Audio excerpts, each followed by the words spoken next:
Idol. সাধারণ লোকে ওনার design করা পোশাক পরা তো দূরের কথা, দেখাও করতে পারে না। ও তাই নাকি? তাহলে বাবা কি করে কেটির ডিজাইন করা জামাগুলো কিনলো? এবার বুঝলে তো কত বড় ব্যাপার। আর তুমি এখানে দাঁড়াতে লজ্জা পাচ্ছ না? ছোট ম্যাডাম, আমার সাথে আসুন। কি আপনি ওকে ছোট ম্যাডাম বলছেন কেন? মিস এমিলি, আপনি তো আসলে বড় লোকের মেয়ে, তাই না? হ্যাঁ, আপনি হয়তো ভুল লোককে চিনেছেন।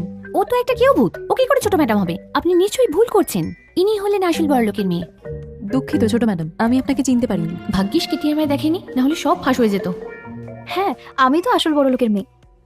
আমার বাবাও না সামান্য একটা জন্মদিনের পার্টি, তো এর জন্য এত হইচই করার কি আছে? একটু ভান করার নেশা হয়ে গেছে দেখছি।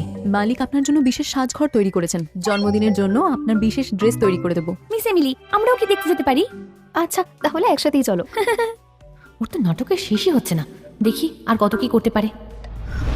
এখানে তো অনেক জামা কাপড়, আমি এত বড় সাজ করে আগে কখনো আসিনি।